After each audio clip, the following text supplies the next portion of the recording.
사람의 행동을 보면 그들의 지식 수준을 알 수 있다. 사람이 어떻게 행동하는지를 보면 그들이 얼마나 배움을 추구하고 삶을 이해하고 있는지를 파악할 수 있다는 것이다.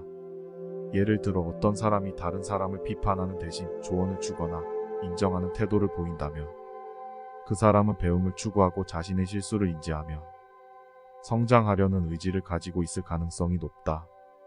사람의 행동에는 그들의 인성과 신념이 담겨 있다. 사람의 행동을 통해 그들이 어떤 가치를 지키고 있는지, 어떤 것들을 중요하게 생각하는지를 파악할 수 있다. 어떤 사람이 공정하고 선의를 지키며 타인을 존중한다는 행동을 보인다면 그 사람은 인성과 신념이 높다는 것을 알 수 있다. 사람의 입으로 들은 이야기는 진실일 수도 있고 거짓일 수도 있다. 다른 사람이 말하는 것을 들을 때 항상 그것이 진실인지 아닌지를 판별해야 한다.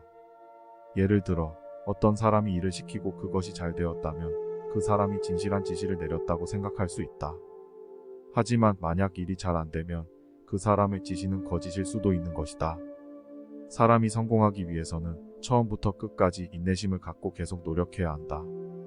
어떤 일을 시작하면 그 일이 어렵고 복잡할 수 있지만 인내심과 노력으로 극복하고 성공을 이룰 수 있을 것이다. 얼굴에서 사람의 성격을 파악할 수 있다. 얼굴은 사람의 성격을 보여주는 중요한 지표이다. 외면으로 보여지는 부분이지만 그 안에 내면을 나타내는 강한 성격이 숨겨져 있다. 말이나 행동으로 사람의 성격을 파악할 수 있다.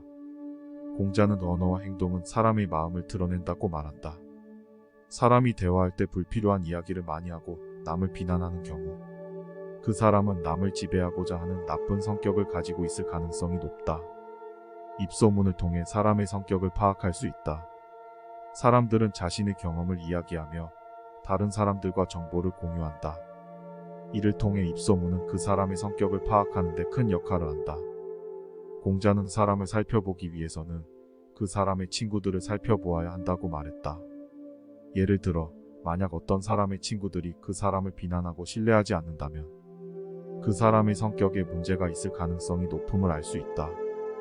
불행한 사람은 그들의 마음을 드러내는 경향이 있다. 공자는 슬픔과 고통을 겪은 사람은 얼굴과 행동에서 그 흔적을 찾아볼 수 있다고 말한다. 이 말은 불행한 사람들은 그들의 얼굴 표정과 행동에서 그들의 내면을 드러낸다는 것을 의미한다. 예를 들어 불행한 사람은 표정이나 태도에서 부정적인 감정을 나타내기 쉽다. 눈빛이 어둡고 침울하거나 얼굴이 찡그려져 있거나 몸이 약해져 있을 수 있고 그들은 자신의 상황에 대해 이야기하고 자신의 감정을 표현하기 쉽다. 어떤 일이든지 성공하려면 사람과의 관계가 중요하다.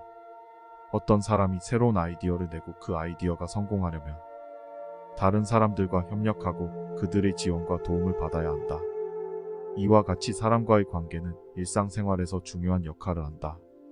지금까지 공자의 사람을 보는 9가지 지혜였으며 공자의 삶의 지혜 5가지에 대해 알아보자. 설령 내일 세상이 멸망하더라도 나는 오늘 심신을 단련할 것이다. 공자는 인생의 목표를 이루기 위해 오늘을 최선으로 살아가며 노력하는 것을 강조한다. 자기가 못하는 일은 남에게 기대지 말고 배워라. 자신의 약점을 인정하고 보완하는 것은 인간의 발전에 매우 중요하다. 부족한 점을 인정하고 배우며 자신을 성장시키려 노력해야 한다. 배움을 멈추는 것은 그 순간부터 쇠약하게 된다.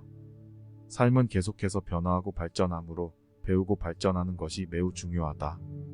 매일 아침에 새로운 일을 배우면 삶은 점점 더 살 가치가 있는 것이 된다. 일상적인 일들도 새로운 시각으로 바라보며 그 속에서 삶의 가치를 찾으려 노력해야 한다. 손가락을 가리키며 나머지 세 손가락은 자신을 가리킨다.